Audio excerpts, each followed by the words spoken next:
day, everyone. I'm Matt Harrison, and you are listening to the Geary Cast, the Malaga fan podcast for all the Gearys out there. Malaga's shaky start to 2025 continues with a second successive loss. This time, Malaga were defeated 2-1 at home to Real Zaragoza after another fairly average performance. We'll look back on what went wrong for Malaga on Sunday evening and maybe even discuss a rare mistake from Alfonso Herrero. And speaking of mistakes, there'll be no mistakes here tonight, as I am unmistakably joined by the unmistakable Chris Marquez. Chris, how are you doing? I'm doing very well, thank you. Good. We've had, obviously, we were at the game quite late Sunday night. We've had Monday to process it. It's not the cheeriest weather down on the Costa del Sol, but hopefully we can get all the sort of slight dreariness out of our system. We need positivity. We do. So I'm going to start with lots of injury news. I've tried to do the agenda. So we've got some negativity and then the game has more negativity, but sandwiched in the middle is a bit of good news. So, and the best part of a sandwich is the middle bit, isn't it? So I don't know. Depends what kind of sandwich you're having. Well, we're having shit slices of bread either side of our slightly good news. Do you count the bread as it's a part of the sandwich? I'd say it all. Otherwise, it's just cheese. Cheese or meat or whatever you like in your sandwich. You're vegetarian, so you're not having meat. Yeah, no, that's why I almost said meat, and people might be like, "Oh, I thought he was vegetarian." Yeah. I do quite like, although it's the stodgiest thing in the world, I do quite like a bocadillo sandwich, but I've got to be really hungry. Not bocadillo, sorry. What am I talking about? Because I've seen calamares. I was just thinking bocadillo for some reason then. You like calamares? Yes, I love calamares. Yeah, but that isn't meat, right? You sometimes eat a bit of fish. You try not to, but you eat fish. I eat fish when I'm out. There you go. There's dietary chat with Matt Harrison. But anyway, if anybody wants to know more about my dietary choices, you can find me on the social media. Without meat in Spain? That's my question. Is it easy to live in Spain without meat? Lots of people, it's a good question. Lots of people ask me this. And I originally, I started trying to be veggie before I moved to Spain. And I thought, well, what's the point in even trying in Spain? So I did eat meat when I first came here. And lots of the people I work with are actually vegetarians. And I thought, well, if they can do it, I can. So unless when you're going to Granada to Los Cármenes, then it's a bit difficult, isn't it? It is, yeah. And when I've been to Leon, when you have a beer and they give you like a plate of pork or any meat, and you say, I'm vegetarian, they look at you like they're going to punch you. So there have been times when I've been in places like that when I've gone, shall I see if I miss meat? And yes, it's a nice little treat, but I've not really missed it. Anyway, let's get on to Malaga. I know we're trying to avoid that, but let's get the injury news out the way first. So let's start with some injury news from the end of last week, which we didn't mention on the pod at the end of last week. Dani Lorenzo has been in and out of the team pretty much since the start of the season, trying to find fitness. He's made the odd appearance, but it's not been quite happening for him. And it's been announced this past week he will be having surgery on his pubis, which is what it sounds like, that part of your body, because, well, he's having surgery and that rules him out for the season. So obviously we're not blessed with a big squad, Chris, and I know Dani Lorenzo's not been finding form for us this season, but understandably so, since it seems he's been pretty much injured all season. The one thing we'll miss about Dani Lorenzo, I think, was he was quite a versatile midfielder for us, and he could play sort of in a few positions in the middle. Yeah, it's bad news, isn't it? I think so. I think we miss him. But when he was around, we also had a bit of critiques around him. Or didn't think he was the player he is the player he can be. But he's a player that gives it up, and that's for sure. Yes. And I think Pellicer has said over the past week or so that he thinks the Segunda is a division which will suit Danny Lorenzo better. He thinks it's more of a footballing division which will suit his qualities, and he sort of bemoaned the fact that he's not been fit all season and not being able to show his potential. So, it does make me then look back and think, maybe we have been a bit harsh on him, not knowing perhaps the extent of his injury. But he's out for, it sounds like nailed on. He won't play again this season. I think there's a slight chance at the end, but I doubt we'll risk him then. So I guess we should say we wish him well with his recovery, and hopefully we see him get his chance in the Segunda next season, and we see the proper Danny Lorenzo. I did think it, Chris. I did think, shall I even make the joke? And I pulled out of it. So yeah, I'm glad you said it instead of me. Yeah, the other, I guess, more disappointing news for us, really, because he's been a feature of our midfield pretty much since he came back from injury in September. And, I think there is a case that this guy has been one of our best players this season. Luismi has picked up an injury this week. He's fractured his rib, which is, that's always a painful one, doing something to your rib. He's going to be out for, there's not an exact number, but the term a few weeks has been mentioned. This is a biggie to lose, isn't it, Chris? Yeah, and he finished the match as well, didn't he? Yeah, he did, yes. And by the sound of it, you can correct me if I'm wrong here, it sounded like he did start training, or maybe no, because they train Tuesday, don't they? Because I heard I think he turned up for training and they went, no. I might be wrong. That's how I sort of read it. Could be. But what a guy. Yeah. He's been great. Work. Like I said, he does.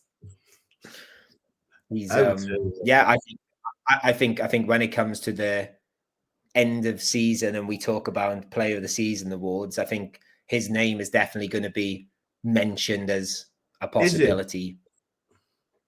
I think so. I'm not sure. I agree with it. Should be, but I think the position he plays in, it's not a position where you can stand out very easily. It will be Alfonso Herrero, and it will be of course. It will be your Kevin's. Yeah, I think with Luismi, and a bit like I said with Manu Molina a few weeks ago, I don't think has been quite as good in recent weeks, but I've started watching Luismi a lot more, and yeah, he's very good.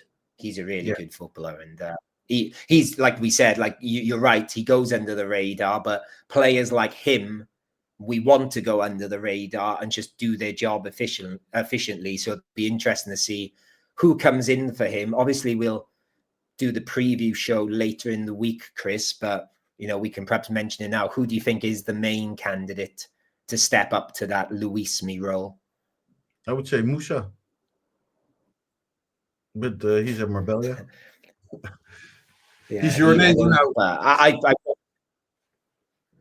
I think personally, Isam. Yeah, that's what I was going to say. I think obviously Ramon's come into the team a few times, but he's more of a Manu Molina type player. Izan has been, he's been given quite a few chances by Pellicer this year, and I can't think of a single time he's let us down this season, Izan. So, as much as I'm gutted for Luismi, I am quite excited to see a bit more of Izan. I think it's a good option. Obviously, the other two center back forward. Pardon?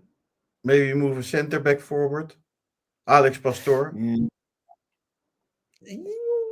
Yeah, if one was to move forward, I don't think I've ever heard of him as a midfielder, but he's the one that's perhaps more suited. Obviously, the other two names, which are perhaps more obvious choices, as we talked about Sangali in the past sort of week or so, and he had his chance against Mirandés and didn't really take it. And then obviously the other one is Juanpe, who's been injured for a bit, but is sort of on his way back.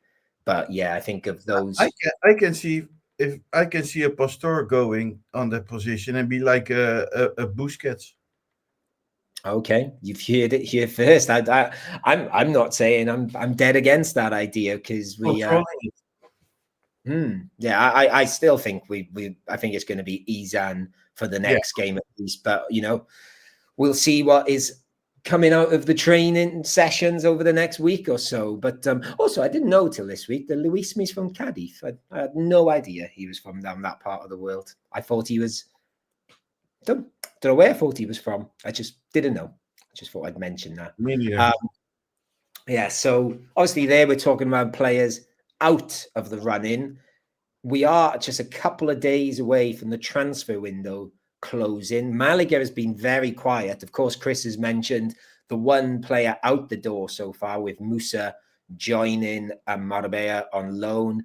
There's still chat of maybe Sergio Castel leaving if something can be done there. But there has been a bit of a link to another player this afternoon. I think it's coming from up in the press in Zaragoza, who, of course, we played this past week or past weekend. We are being heavily linked with Alberto Mari on loan.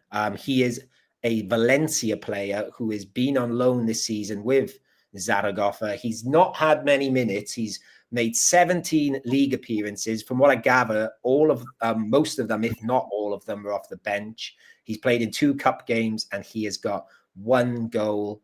I did message our resident Zaragoza fan, Liam Bambridge, who I didn't really want to talk to again this week after Norwich beat Swansea and his other team, Zaragoza, beat Malaga. But I thought I would suck it up for the integrity of the Geary Cast journalistic content. And he basically said, like, they've not really seen enough of him. And there's not a lot to say, which, to be honest with you, Chris, doesn't fill me with excitement about this potential loan signing.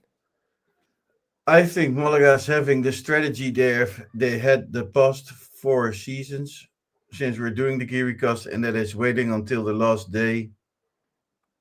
But that's something that doesn't seem to really go very well, if you ask me. It makes a bit of sense because Malaga isn't going to pay for a player. Yeah. So we're not buying a player. No. So we have to do with Alberto Mari. what teams offer.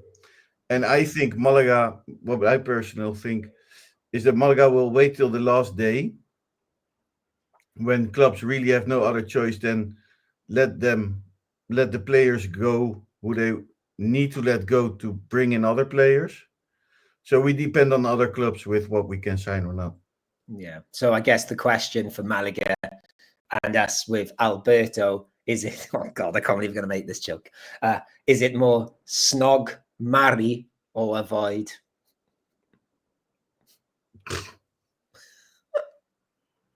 That's definitely a great pod title for a future one if we do sign it. Yeah, but we don't need to sign players for podcast titles. Very true. Sometimes I wish we could. It is making me now think of my Malik. Is that a British thing? Snog, marry, avoid? Do you know it? I don't know it. Oh no! I'll tell you what. Maybe this is the game we can play at the end, Chris. So snog, marry, avoid is you're given 3 people, and you have to say which one you'd snog, which one you'd marry, which one you'd avoid. So maybe I'll try and think of 3. Actually, tell you what. By the end of the show, I want you to decide which Malaga player you'd snog, which one you'd marry, and which one you'd avoid. There you go. This is my new game show: snog, Alberto, marry, or avoid. We can play that at the end. Okay. You can think all the way through because I'm already thinking. By the way, this wasn't pre-planned. This was me just when you were talking, thinking of marry puns, and that was the first one that came. There's something about Mari. There's another future podcast title. There's plenty more where we need to sign him just for this. Anyway, let's move away from my shitty humor. Let's go back to the bad stuff and Malaga losses. We're not going to go to the senior team yet. We're going to go to Atletico Malagueño, who for only the 2nd time this season, Chris, lost. They lost to Arenas Aramia, who play, I think, in Granada area. They lost 3-2. They were down to 10 men for the lot of the game. They were 1-0 down and pulled it back, even with 10 men, to 1-1, but then conceded 2 more and got a consolation at the end. Of course, the big headline for us there was no Chupete. And the other bad news for Atletico Malagueño was that Real Jaén, they won their game to narrow the lead to 3 points. So they're just 3 points top now. I don't know, any thoughts there, Chris? I don't know if we should go into the Chupete chat this week. I feel we've done that to death. Yeah. It's what I told you. And Malaga is doing it again. So good job, Malaga. Go for it. Keep Chupete on the first team, and your second team will not promote. Yeah, to be fair, the week before they did okay with him not playing as much a game, and obviously the 10 men had a difference here. But yeah, it is what it is. So they're still top, still 3 points clear. That win. I mean, you have to look at it in the perspective of other Malagueño players, right? Mm-hmm. When you're playing the whole season very well, and you have a striker that gives you 30 goals, and then your striker goes to the first team. I wouldn't be. It would kind of suck, doesn't it? Being on first. Yeah, I get that. Like, you find a way of playing, and you learn each other's games, and they learn how Chupete works, and obviously they've learned how he works very well. But and you take away the most important player. Yeah, but that's again sort of the job of a feeder team, isn't it? But yes and no. Okay. Go back to listen to every podcast over the past 2 months to get our views on that. Anyway, let's get that bit of positivity in. We've not won anything, but Malaga fans have been nominated for something. And I particularly like this award because, first of all, it's the fans getting recognition. And it's a magazine I absolutely love. I like their social media stuff. I'll be honest with you, I've not bought as many of these magazines in the past year or so as I used to. But it's a Panenka magazine, which I guess for those people that are listening that are not aware of like Panenka or Spanish football magazines, I suppose it's the nearest thing Spain has to Mundial magazine. It's slightly different tone to Mundial, which is very distinctive, but it's a great magazine. And basically the point I'm trying to get to is they have put forward their nominees for the fans of the season or the year in 2024. Sorry. Obviously Malaga is one. Did you see who the other three were, Chris? Athletic Club de Bilbao. Indeed. Real Sociedad. Yeah, but Real Sociedad's Femenino. And think of another team that's had quite a successful 2024, but not one of the giants of the top league. It was Mallorca, because of course got to the cup final and have been playing in the Super Copa too. So well done to those fellow nominees. But of course, we definitely encourage you to go and vote for Malaga. The club, the official Malaga Club de Football account, has sent out a link how to vote. I'm sure the Geary cast will do something. Do you know how everybody in Malaga got it from? Go on. It's right on this screen. Who do you think who sent it through to the club? I'm guessing it was you. Yeah, it was. Do you know what? When I saw it, I thought that's a really weird thing for the club to pick up on. It's the sort of thing they don't usually go with. So that makes sense now. Oh, great. Does it? Because I saw your friend, I forgot his name, the writer.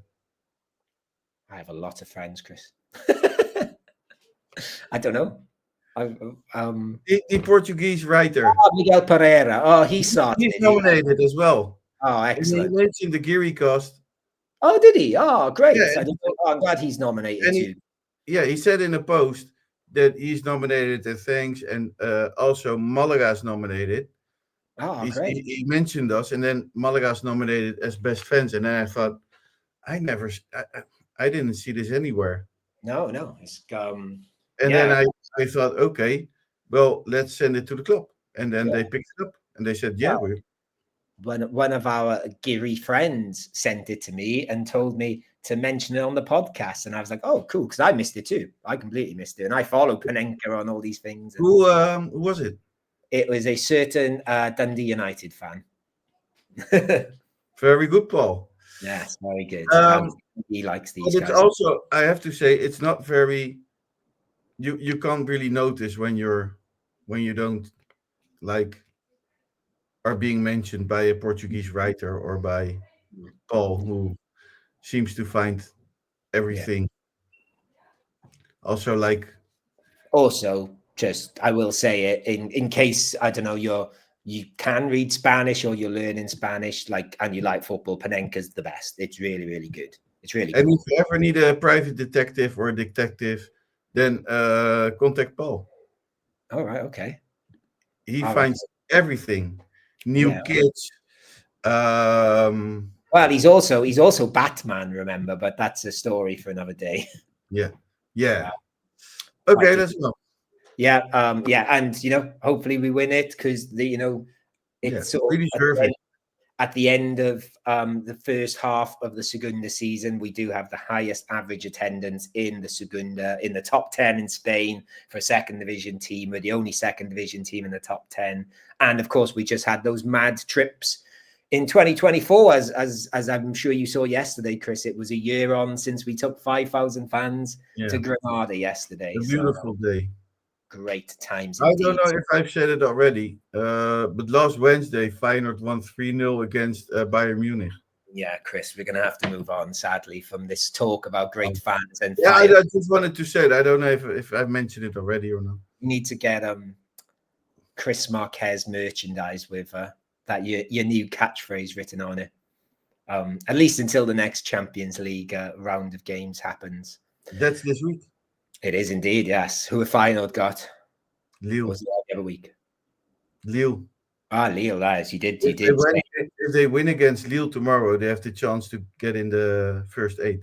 There you go. So good luck to Feyenoord. We'll justify mention them by saying what we said last time. They trained on the Costa del Sol to prepare for this great sort of for this 3-0 against Bayern Munich.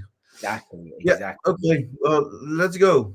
Let's get into the shit show then. Let's talk about the Zaragoza game. Before we talk about a shit show, let's talk about a good show, because it was a good showing from the lads at the Spanish Segunda podcast who came over to Andalusia for the weekend we mentioned last week. They did a few games. I know some of them went to different games, but the headlines were Antequera, Cordoba, where they watched Racing Santander win 2-1. Of course, Racing Santander, our next game away, and they came to Malaga. Sunday, we took them to Barcelona, Madrid, met their pals. So, cheers to Liam and Alex for joining us and featuring me on their match day podcast and featuring on the latest episode of Vamos a la Rosaleda, which is out now if you want to listen to a more Victoria-infused take on... They weren't very enthusiastic about the Antequera Stadium, El Nuevo Mauli. Yeah, they weren't actually. I forgot about that. I think they missed out because they went on a Friday night in winter. It's sort of it's one you need to go with a bit of a sunset, I feel. I don't think they really got the olive tree thing. Okay, well, you went, right?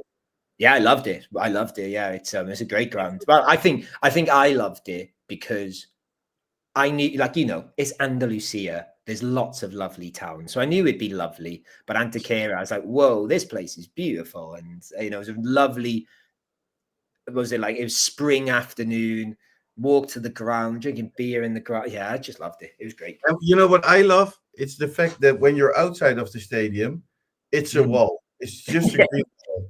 It's not pretty. You think, this is horrible. But once you go inside, and you see that olive tree, and it's beautiful.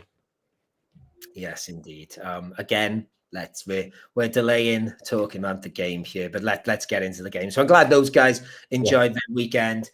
We didn't enjoy our Sunday night once we got into the stadium, at least. But let's go back to the start. I'll be honest with you, Chris, the starting 11, I don't think there was any surprises in there. There was Carlos Purga came back in, which again, we sort of guessed. Dione stuck up top, even though there's perhaps talk of Rocco coming in. Kevin was back on the bench after his injury and, of course, became a father this weekend. So congratulations to Kevin and family. La Rubia back in the team, and of course, the headline we've mentioned already, Chupete on the bench, and did feature later, so we'll talk about him later. I don't know, anything you want to pick out of the starting 11, Chris? It was pretty standard, I thought. I think Puga has shown what we said in the last episode we did, that Puga was did exactly what we expected he was going to do. Yes, we'll perhaps talk about him as we go on. To be honest with you, like usually when we do these sort of things, we have a few incidents to talk about in the first half, and obviously there's one incident we'll talk about shortly. But there was quite a not like an awful game. It was quite a even 0-0 for most of the first half. I thought we had that one good chance where Zaragoza passed it back to Dione, and Dione seemed to be surprised by it and sort of didn't know whether to take it around the goalie or hit it first time, and then sort of hit it at their goalie. I'll be honest with you, we'll talk about the penalty incident shortly, but apart from that, I was sort of quite happy to get it 0-0 because I thought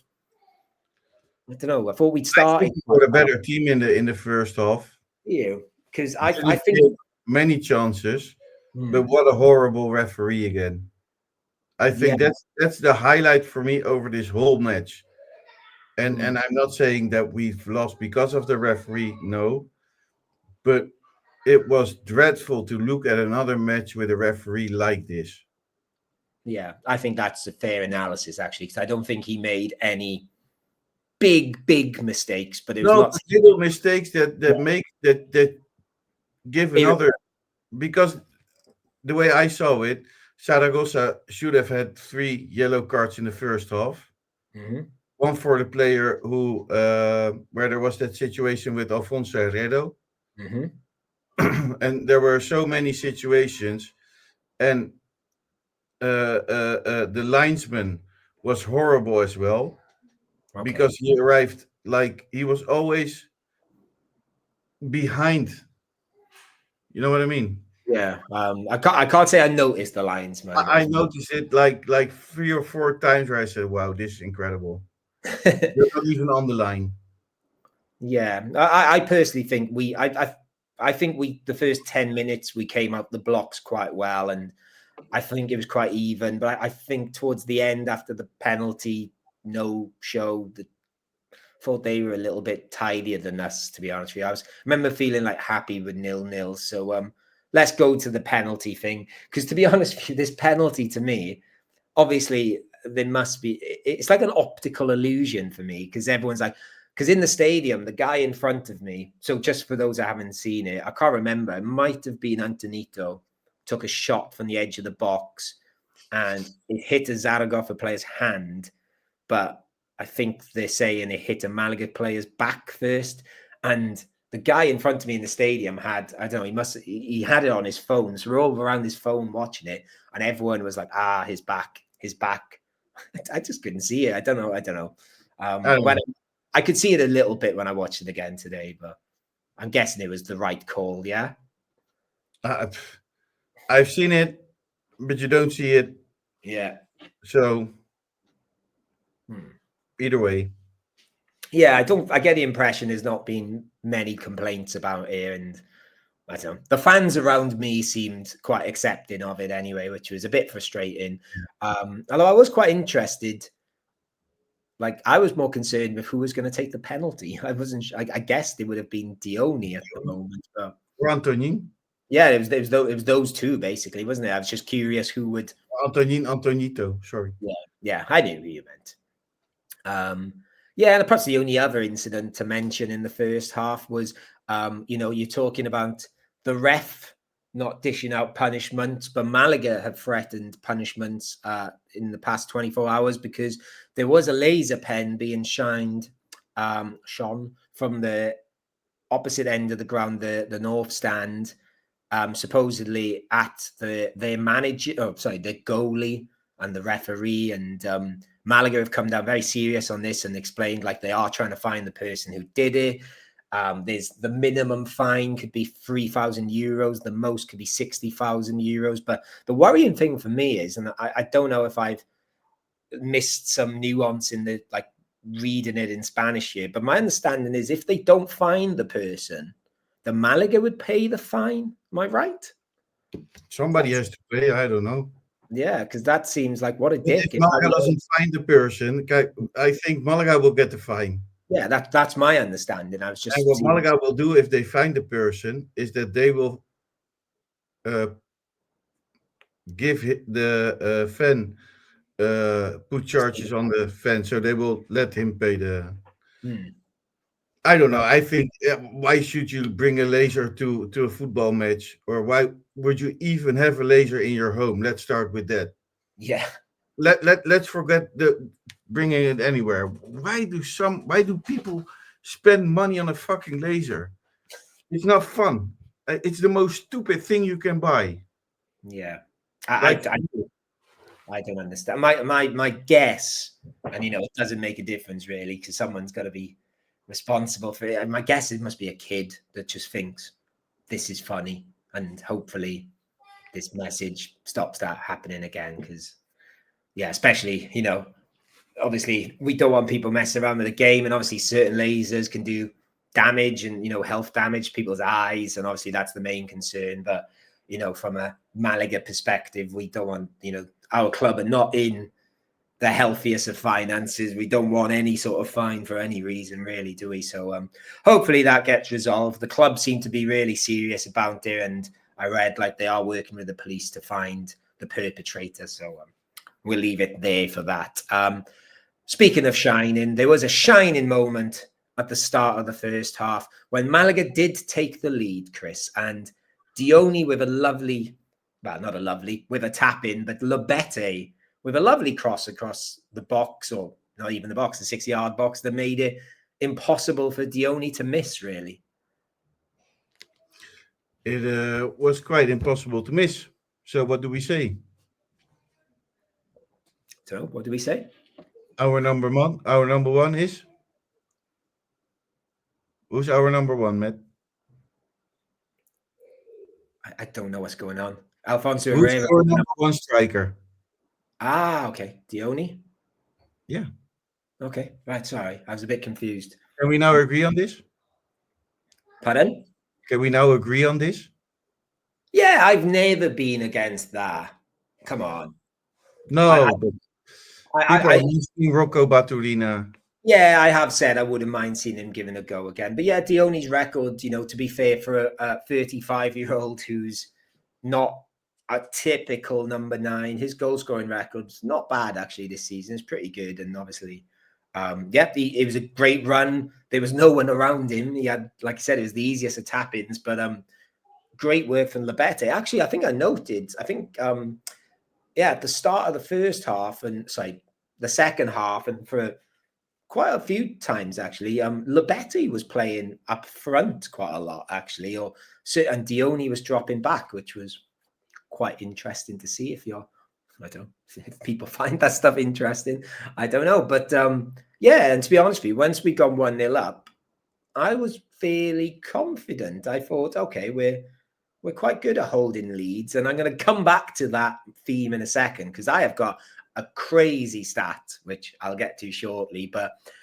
we didn't hold the lead. We kept it for 4 minutes, and from my end of the stadium, which, I'm in the upper tier, and I didn't have a great view of it, or maybe I wasn't expecting it, so I don't know what your view was like, but Zaragoza had a free kick out on the, wide out on the right, and I don't know, I was expecting a cross, but Danny Testenda rifled a left foot shot towards the top corner, and I hate to say it, Chris, but Alfonso Herrera didn't seem to expect it too much and sort of flapped over it. Is this an Herrera error? I don't agree on this. Okay, go on. I'm interested because I'm happy to defend him. Carry on. I don't agree on this because it's a free kick, which is very, very well taken. Yeah, there is that. It's not a ball that goes with. It's not a La Rubia ball that goes with 20 kilometers per hour. This was proper, like an amazing shot on target, which hit the crossbar. Yeah. And then went down, if I'm right. Yeah. I think it's split-second work. I think you can with a free kick, the the the the the speed the ball goes with. I don't think you can say it was a. These things can happen to any goalkeeper on this planet, and happened to every goalkeeper on this planet with a free kick. Yeah, I do agree. I don't think when I say it's not an absolute nightmare and you're like, oh my God, what's he done there? I do think it is an error, but like you said, it's not like he's completely fluffed it. I think you are right, because when you watch the replay, he does get in front of the ball in a way, doesn't he? And his sort of hands sort of miss it a little bit, but you're right. If you put it in Have fast. you ever stood in a goal with Yeah, I know, but I'm not a the professional free kick goalie. comes flying to you Yeah, exactly. from that distance and with the speed that it comes with? Yeah, but Alfonso Herrero has, and he's a professional goalie. So I'm not, I'm not gonna criticize Alfonso Herrero like in general, but I do think in the scheme of things, it's a mistake. It's not a huge mistake. It does give a goal away, to be fair, but it's a good free kick as well. Obviously, like you said, he does smash it. And yeah, I didn't expect him to hit it like that, because it wasn't like he had a big run up either. He got so much like whip and power on it. It was a good goal as well, I think. It was. I know our Zaragoza man Liam thinks it is an Alfonso Herrero mistake, though.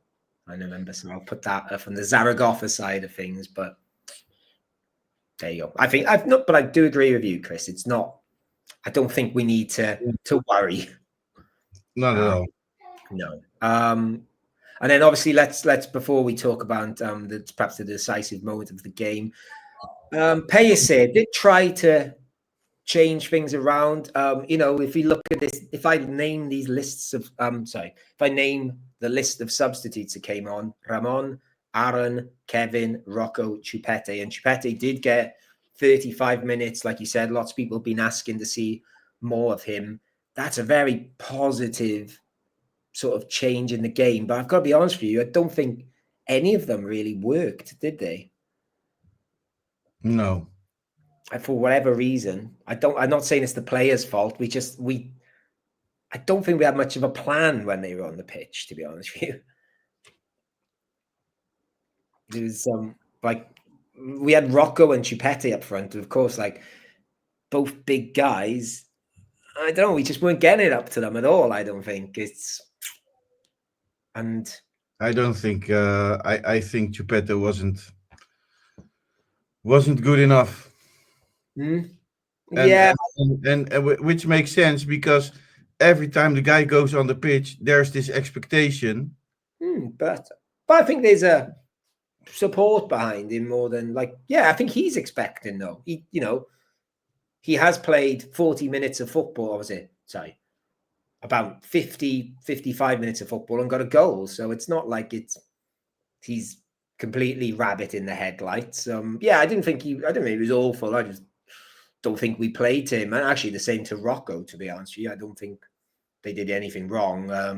I'll be honest with you, Kevin came off the bench, who thought might be up for this, thought Kevin was awful, if I'm being honest with you. He just kept giving the ball away. I think you can't expect much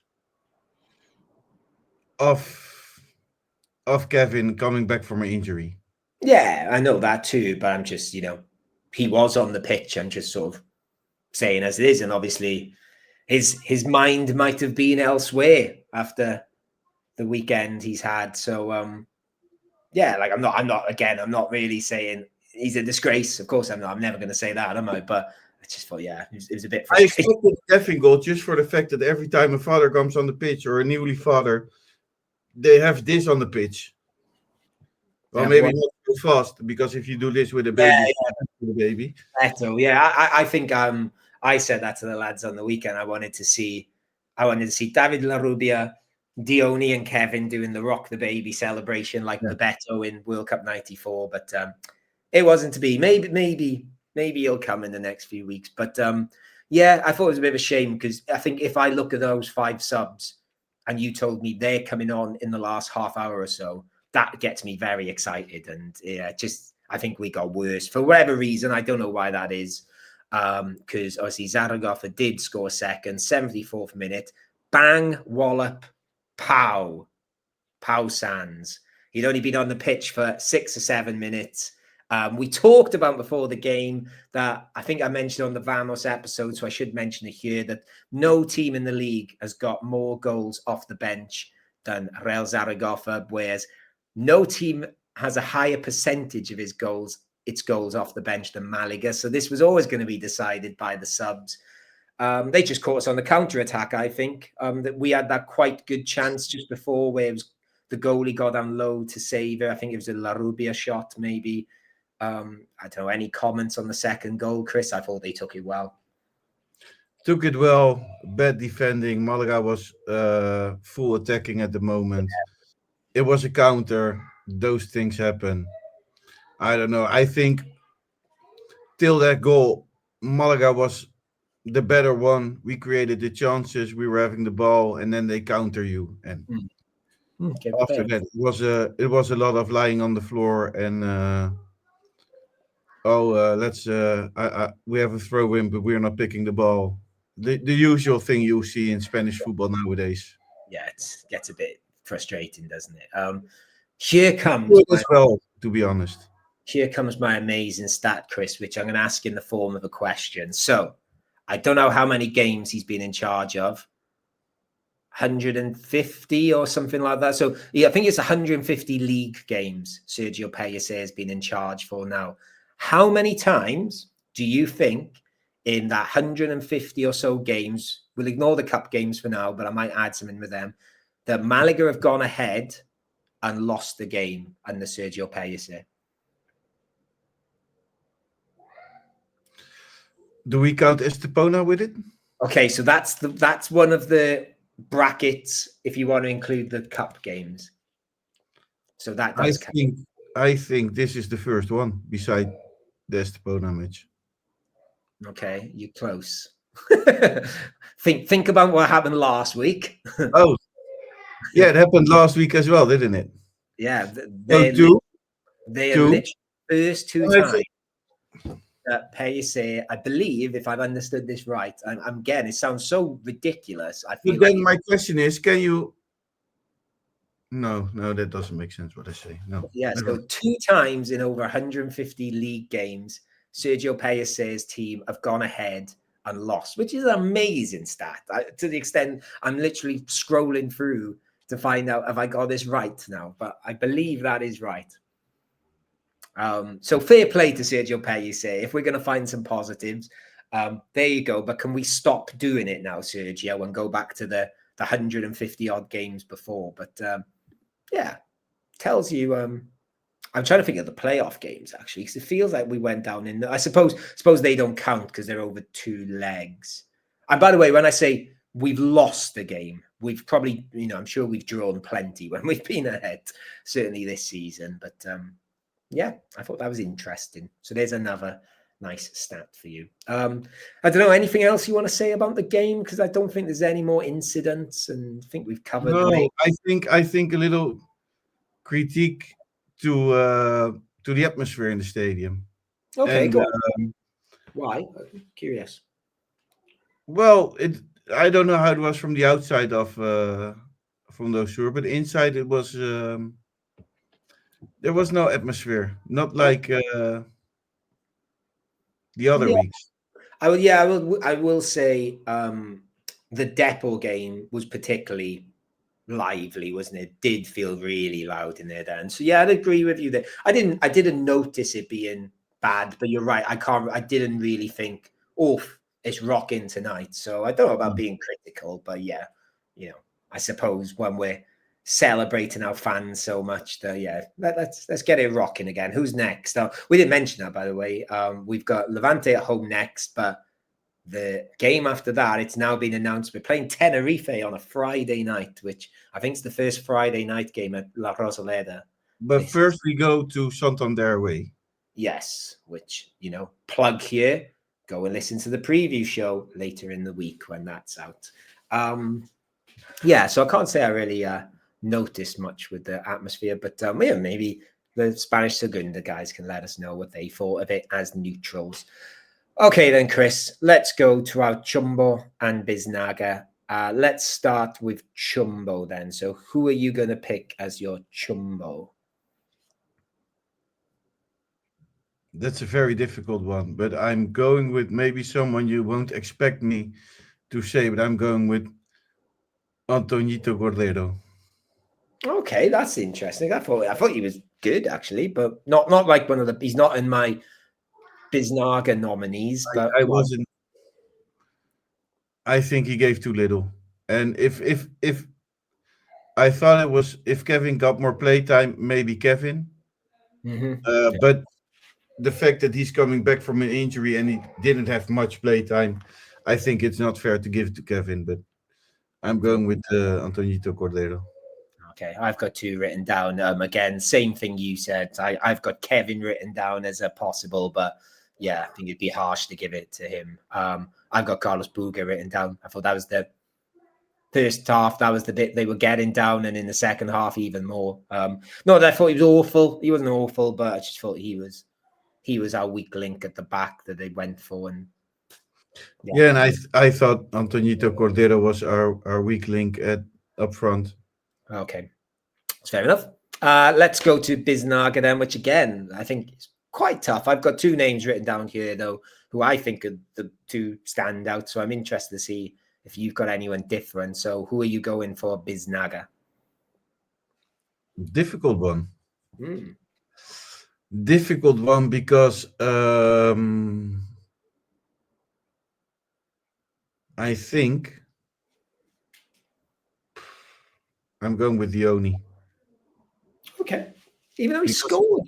Oh, sorry. Yeah, sorry. I've got my things mixed up here. Yeah. Okay. Fair enough. Because I've got him as like my third one. I was a bit surprised. I sort of forgot how this worked. I think Dione because I what I saw from the stadium, and I don't know how it looked on TV or where you were sitting. He worked a lot this weekend. Yeah. No. He's probably so not so much for the goal, but for all the work he put into it. Yeah. He has been like, I'd say probably like since that couple of games before Christmas, he's always been like a worker, but he's really clever footballer, I think, actually, Dione. I think in a way I'm a little bit gutted we've got him when he's 35. I think he would have been, obviously he was good because he scored so many goals in the third division.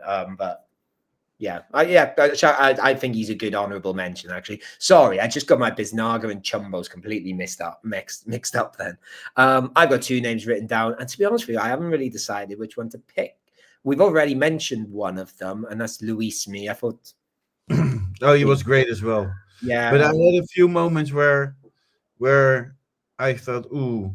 But then I also think, was that because I can't remember if that was after the moment he got himself injured. Can I change? I'm going to give it to Luismi. Okay, yeah, I'm happy to change because that's where I was leaning until I saw my other one, probably for the same reasons you said for Dione. I thought he was excellent, was Lobete. He was everywhere. And not everything was coming off for him, but he kept going. He was finding space all the time. His assist for the goal was brilliant. Lobete is a good option, yeah. Yeah, I think if you go for Lobete, I go for I'll go for Luismi. Okay, I'll go with Lobete then. That's who I was going to go for originally, and then I was sort of going back and forth. So it's despite the Malaga L with the loss, it's a double L for our Biznagas here, Luismi and Lobete. So, but here comes the real awards, Chris.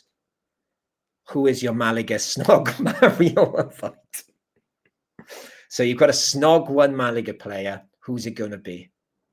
Snogging is... I haven't thought of these yet. What is snogging? So you just get, it's just, someone you just want to kiss. Okay. You don't have to settle down with them. It's kiss. Mm-hmm.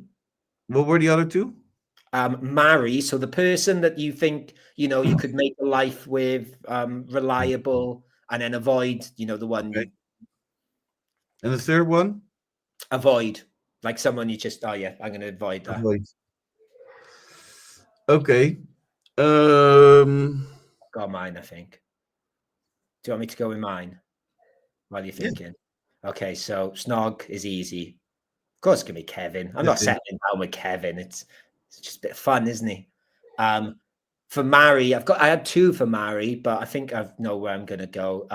You want dependable, safe. It's gonna be Alfonso Herrera, isn't it? Also handsome man as well. And seems a cool guy, seems chill. I think I need someone that's a bit laid back, and I think I get the impression he is sort of quite like that. Avoid. It's nothing personal against him, but I really, really struggle with practical jokes and pranks. So I'm going to say Manu Molina. I think I'd be too on edge. So they're my 3. When we play this game, by the way, I'm supposed to give you 3 people to pick from. So I'm choosing Dani Sanchez. Yeah. To Snog. Yeah. Okay. Yeah, he's fun. Yeah, I think he's a handsome guy. Yeah. I think I also seek for stability. So I would also go with Alfonso Herrera. I think he's a safe bet. Yeah. And who would I avoid? Yeah, this is the one I struggled with. That's why I picked the answer. Because we've got a really nice team now, haven't we? They're all good, fun people. I think I'm avoiding.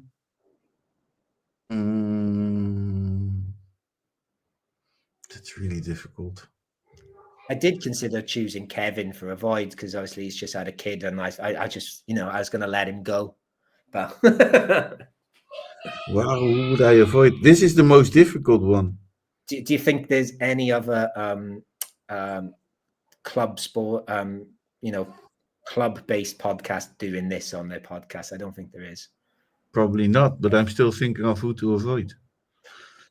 Wow, I would avoid. That's why I give you the show, Chris. So nice. I'm avoiding. I think. I'm trying to help you out. I think Manu Molina then as well for the jokes. I'm not that fun. Yeah, I don't like that. Probably two funny people in the house, right? Yeah, that's true. Yeah, of course. Can only be one comedian. Yeah. So there you go. Let us know who's your Malaga snog. If I don't know if the other, because I don't know who's doing the preview show, they can pass over to them because I don't know if I'm doing it this time. But hopefully we can sign Alberto Mari so we can do a different pun every week. Okay, we're passing this one on to the preview show. Yeah. If we're not there, yeah, they have to do it. Luke will listen. Yeah. Okay. We might even have a new podcast title here. I was going to suggest something else. Maybe we'll just call it Snog Man. Anyway, okay. Thank you for getting through that. Something a bit fun at the end after that dreary loss to Real Zaragoza. But we'll move on. Obviously, like we said, we got the preview show coming up later in the week. I'm not sure who's doing that yet. But go and listen. It'll be good. Go and check out Vamos a la Rosaleda. Again, it's like this, but with beer. But actually, that felt a lot more like a Vamos a la Rosaleda conversation at the end there. That felt like more of a beer chat. So go and check that out. And also, we've mentioned them already. Go and check out the Spanish Segunda guys. They did a match day podcast similar to Vamos, and you get a neutral view of things and talk about Cordoba as well. So go check that out. And I will say thank you, Chris Marquez. Thank you, Matt Harrison. Great stuff. And thank you, you guys, the listeners, as always, for joining us, and the viewers over on YouTube. We've been the Geary Cast. Join us later in the week. Adios and siempre vamos Malaga.